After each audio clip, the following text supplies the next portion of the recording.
যেখানে বাংলাদেশ পরপর পাঁচবার দুর্নীতিতে চ্যাম্পিয়ন হয়েছে। প্রথম ও দ্বিতীয় বক্তা এখন পর্যন্ত দরিদ্রতার কথা বলেইনি। বিগত আওয়ামী লীগ সরকার পদ্মা সেতু, মেট্রো রেল, রূপপুর পারমাণবিক বিদ্যুৎ কেন্দ্র সহ বিরাট মেগা প্রকল্পের উদ্যোগ ও বাস্তবায়ন করার ফলেও ছাত্র জনতা তাদের ক্ষমতাচ্যুত করেছে। পারিবারিক মূল্যবোধের অবক্ষয় নয়, বরং আইনের শাসনের যথাযথ প্রয়োগ না হওয়ায় দুর্নীতি বিস্তারের প্রধান কারণ বলে। দুর্নীতি দমন কমিশনের উদ্যোগে ও জেলা দুর্নীতি প্রতিরোধ কমিটির বাস্তবায়নে মাধ্যমিক বিদ্যালয় পর্যায়ে দুর্নীতি প্রতিরোধ ও দমন বিষয়ক বিতর্ক প্রতিযোগিতার দ্বিতীয় রাউন্ড শেষ হয়েছে। এতে দ্বিতীয় দিনের প্রথম পর্বে সরকারি উচ্চ বিদ্যালয়কে হারিয়ে চ্যাম্পিয়ন হয় বায়তুল শরফ জব্বারিয়া একাডেমি।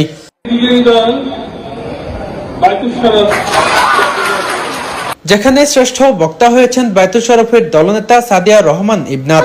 বন্ধুদের দুর্নীতি সম্পর্কিত প্রত্যেকটি উদাহরণই ছিল চমৎকার, কিন্তু তারা হয়তো অন্বেষণই করেননি যে শুধুমাত্র একটি ক্ষুদ্র কারণ রাষ্ট্রের জন্য অর্থনৈতিক হুমকি যন্ত্রণা হতে পারে। এরপর শুরু হয় দ্বিতীয় পর্ব। এই পর্বে সৈকত বালিকা উচ্চ বিদ্যালয়কে হারিয়ে চ্যাম্পিয়ন হয় কক্সবাজার মডেল হাই স্কুল। এতে শ্রেষ্ঠ বক্তা হয়েছেন মডেল হাই স্কুলের দলনেতা সামিয়া জান্নাত আরিবা।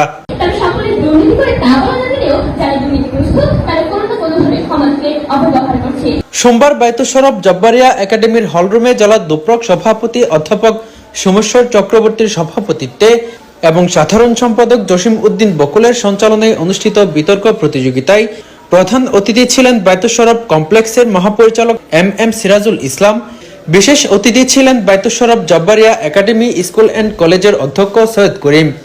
আমাদের অফিস নেই, আমাদের ঢাল নেই, তলোয়ার নেই, আইন প্রয়োগ করার শক্তি নেই। আমাদের শক্তিকেই তোমরা, তরুণ সমাজ, ছাত্রছাত্রী, তোমরাই আমাদের শক্তি।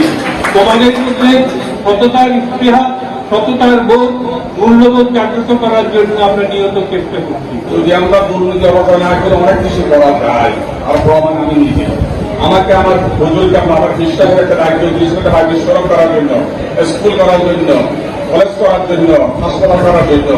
সেই আজ থেকে 40 বছর আগে ছোট্ট একটা জায়গায় একটা প্রতিষ্ঠান করবেন দায়িত্ব দিয়েছিল। আমি আমার সততা বিশ্বাস দিয়ে দুর্নীতি থেকে দুর্নীতি যেমন ধ্বংস করে, অপকারে আরো বেশি ধ্বংস করে। বাংলাদেশ দুর্নীতি দমন কমিশন এবং জেলা দুর্নীতি প্রতিরোধ কমিটি কক্সবাজার আমরা যৌথভাবে আয়োজন করেছি এবং বাস্তবায়ন করছি আমরা দুর্নীতি প্রতিরোধ কমিটি কক্সবাজার মাধ্যমিক বিদ্যালয় পর্যায়ে দুর্নীতি দমন এবং প্রতিরোধ বিষয়ক প্রতিযোগিতা। বিচারক হিসেবে ছিলেন অধ্যাপক সোমেশ্বর চক্রবর্তী, অধ্যাপক অজিত দাস, অধ্যাপক শর্মিন সিদ্দিকা লিমা। অনুষ্ঠানের ফলাফল প্রস্তুত প্যানেলে ছিলেন মিনহাস চৌধুরী, নাজনীন আক্তার মেরি ও চৈতি দাস। 26 সেপ্টেম্বর দুইটি সেমিফাইনাল অনুষ্ঠিত হবে। আব্দুর রশিদ মানিক, TTN, কক্সবাজার।